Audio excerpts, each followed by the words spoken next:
Viewers, my name is Chris Omala and I host Diaspora Live Show. Diaspora Live Show airs on Standard Digital every Saturday at 7:40 p.m. You can watch this show online. Our hashtag is Diaspora Live Show. And you can also communicate with us through email, Standard Digital. The email address is diasporaliveshow@standardmedia.co.ke. I'm still here in Kenya. We're still at the convention. During this convention, I'm meeting very, very many prominent Kenyans based away from home, but who are here during this period because they want to give back to the community that made them who they are in the first place.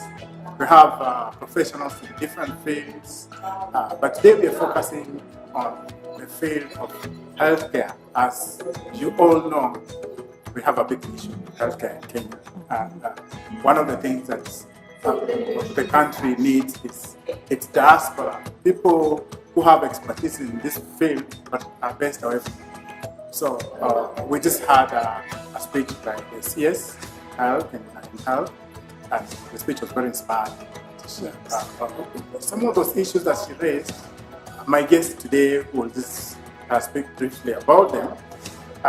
But even before we do that, I would like to introduce you to Dr. Lucy Mckenzie. She's based in the US. Everybody who lives in America knows Dr. Lucy Mckenzie. Apart from being a huge professional in the health sector, she's also the chair of one of the biggest Kenyan circles based in the US, and that's KNAT. KNAT, for your information, is strictly a women's circle, and it's making headwinds, and we are very excited about that because a community that empowers its women is a community that succeeds. Lucy, I've taken so much on the introduction. Yes. But it's my pleasure to meet you finally, and no other place than Kenya, our home. Yes. I know you've been around for quite some time. Please just introduce yourself to our viewers, and then also tell us briefly why you're here and what you've been able to do for this period that you've been in Kenya. Okay. Thank you so much, Chris. I've heard so much about you. We've missed each other on so many occasions, but it is finally awesome to not meet you in the US, but to meet you in Kenya. My name is Dr. Lucy Mckenzie. I am the chair of Kenya North America Diaspora Circle, favorably known as KNADS. It's the first women diaspora circle. I'm also the director of community affairs for the first Black-owned credit union in the US. I'm a healthcare consultant by profession, and I've been in Kenya since the end of October, and I love every minute of being here. The opportunities here, you need somebody to help you not to see them. They are so many. They are glaring. They are jumping at you. And healthcare happens to be a really, really big area where the diaspora can impact, not just by remitting funds to their families for hospital bills, because we do get tired, donor fatigue, but we can't say we won't help. So healthcare is one of those areas where I think as a diaspora community, we can really, really make a difference. Awesome. So we're going to speak at length about that. Yes. And what you've discovered over this period. But before we start, let's just briefly talk about Kenya. Like I said, I'm very excited about Kenya. I know most of you guys. I know the member Gio, I know Washington, Okay. I know Marianne. the lady in North Carolina. Marianne. Yes. And it's a powerful organization. Just give us a brief background for those ones who don't know what KNAD is all about and how long you've been in existence. Okay. So KNAD was founded on social media, on Facebook, as a random post posted on a women-only page of what if all 6,000 of us could contribute $100 a month. It was in July. So that 6 months, that would have amounted to a significant amount of money. That comment alone garnered over 400 comments with different ideas of what we could do. Some things were like being a uniform supply company, opening schools, hospitals, things like that. But the SACCO was the one thing that we really felt was the time was right. The interest was there. And so 8 of us, we are the co-founders, and we stayed long hours trying to figure out how a SACCO runs, what is required for registration, what are we going to do with this information. And for some of us who have never run a SACCO or have never been SACCO members, we had to really engage ourselves in a lot of learning. These are women who had never met physically. So you are creating a company with people you've never physically met. And so we spent a lot of time on the phone, a lot of time just on WhatsApp. We wrote our mission statement on WhatsApp. We came up with our core values on WhatsApp. So this is during regular business hours. During your break, you throw in, these are the core values I think we need to have. Yes. So even our mission statement, our vision, we did that on WhatsApp. So I'm telling you, it is possible to start a company with people who are going in the same direction, even if you've never met. That's right. And so that's the story of Canaan. Yes. But when you look at our numbers, in 2017 we were depositing about 4 million a month. In 2018 we were depositing right about 8 to 10 million. Now we are consistently 15 to 16 million a month. Yes, as deposits. Yes, as deposits. You can't be serious. I'm very serious. And we're talking about people who are some contributing 5,000 monthly and others contributing $1 million.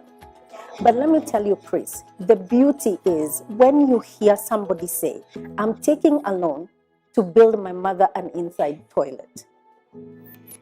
That is powerful. It is powerful. It tells you there's a reason why this SACCO needs to exist.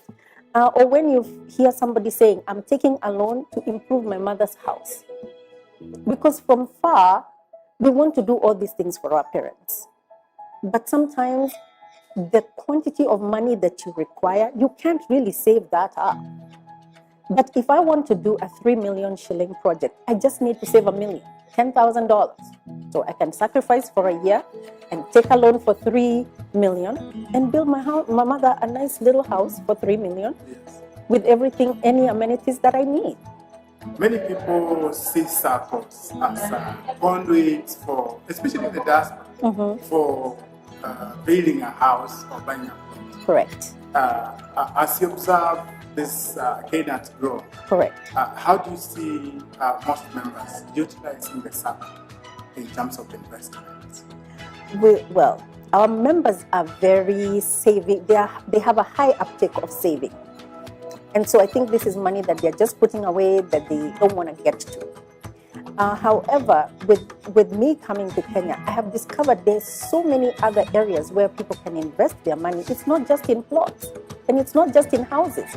You can put your money in money market, be gaining a 10% interest compounding. That is still an investment. It's money you're making while you're sleeping without you having to struggle or wondering this money is just going to sit there. Other things is you can venture into joint ventures. You can buy into the stock market because now we've introduced the Chama product. So as a small Chama within the big SACCO, you can invest and make quick decisions and invest some of your money in the stock exchange. And so my coming to Kenya really has opened my eyes in terms of some of the things that we would want our employees to go look. We can't expect them to be in the office and also be out doing the research. And so for me, this has been a really, really great opportunity. And I just cannot wait to talk to our members. The other thing that I realized is that because of the coverage issues, like my mom, if she's sick, or say she's gone to the Masai Mara and she falls sick there, how does she get from Masai Mara back to Nairobi? For us to charter a plane, it would cost us $6,000. Yet I can get coverage for her for $22 to $25, and she has unlimited, can be flighted from wherever she is to come back to Nairobi where her doctor is.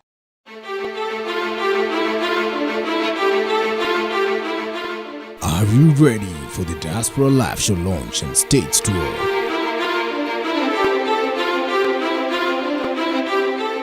Live from Delaware, from June 6 to 26 September, we'll stream live from 20 different states and cities. From Boston, Baltimore, Atlanta, Montreal. Come and get informed of the different investment opportunities from Kenya. More info on the Standard Digital Videos website. Diaspora Live Show, every Saturday at 7:40 p.m. on Standard Digital Videos platforms.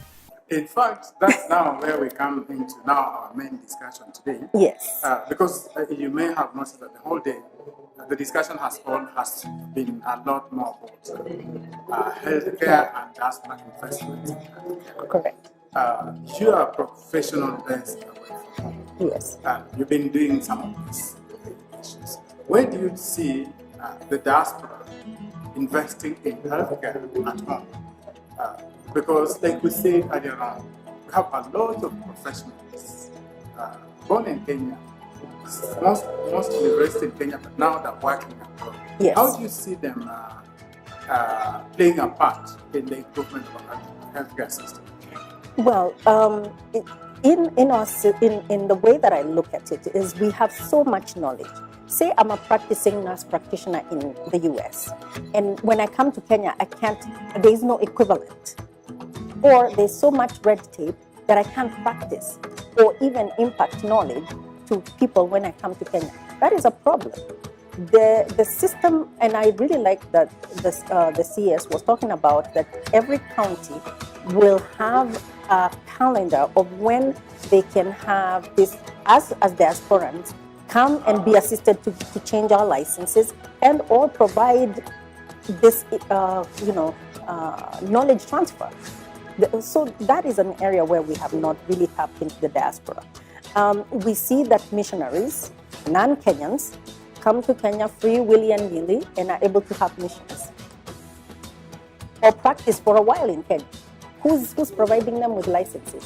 Why is it that we have such a disconnect when it comes to a Kenyan trained in the US or wherever in the diaspora that is a healthcare giver that cannot come back and still have the same treatment? Recently, we had doctors from Cuba. Cuba. How did they come to practice? The same system they used for the Cuban doctors to allow them to come and practice in Kenya should not be any different from a Kenyan who's trained, considering we don't have enough nephrologists, we don't have enough oncologists in Kenya, for them to transition easily with less red tape. I can tell you an example. My sister-in-law is a doctor in pharmacy. She's not been able to transfer her license to practice, yet she was a practicing pharmacist in the US. It gets to that point where it's so frustrating. And then it's worse still when somebody tells you, if you pay me 400,000, somehow I will make that license happen. Yeah. Okay, so I'm going to pay somebody out of my taxed money to do their job that they've already been paid. Yes. It just blows your mind. It doesn't make sense. In fact, that's one of the things that make people, especially people in the diaspora, become apprehensive about investing. Correct. There are so many roadblocks. Yes. So Lucy, again, as we wind up, as you go back to done your research, Yes. what's your message to the Kenyans living abroad? Not just only in the US, but around the world, in terms of what you've seen in Kenya, and how would you like to also perceive Kenya, the country that might be behind. One is that Kenya is not going to give you anything without you being present. And you cannot only see the negative things about Kenya. With the devolution, every county should have a diaspora office that is managed by either a diaspora returnee or somebody who they have delegated to do that. And as a diaspora, in every county, you can find opportunities in counties where nothing existed. The problem with us is we want to come and do big things, out of the blue kind of things. No, start small. Go to your local county, and I can assure you, you will find an opportunity there that you as a diaspora can freely, you're giving your services, but if you're looking for money, money will come because you're giving something that is of worth to the community there. So don't look to come to Nairobi. Nairobi is not where everything is happening. Every county has good things where things are happening. I can give you an example. Is it Tharaka-Nithi? Their county employees live in another county because the county doesn't have housing. So that's an opportunity. Yes. So I can come build my small estate, go to the, make sure you have all your paperwork and everything that you're doing is legit, build houses that will be designated for the county. These people have money, they can pay you. So if you're looking for ways to make money, my message is don't look at Nairobi. Don't look at the big cities. Look for counties where nothing existed and go create something. Viewers, we've been talking to Dr. Lucy Mckenzie. She's here. She lives in the US, but she has so many things going on. Currently, she's in Kenya. We are recording this show at Olesereni during the Diaspora Convention. Dr. Lucy, it's been my pleasure. It has been a pleasure. This conversation continues because this is the first part of the conversation. Yes. And congratulations on what you're doing with KDATS and also in the charity. Charity is very important. Giving back. A community that doesn't take care of its less privileged is a lost community. Correct. And we're happy that you're giving that message. Thank you so much, Chris. Viewers, my name is Chris Omalwa and I'm your host at Diaspora Live Show. You can watch this show online anytime.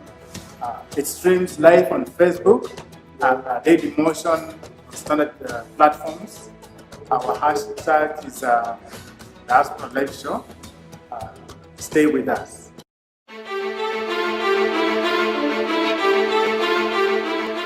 Are you ready for the Diaspora Live Show launch and States tour?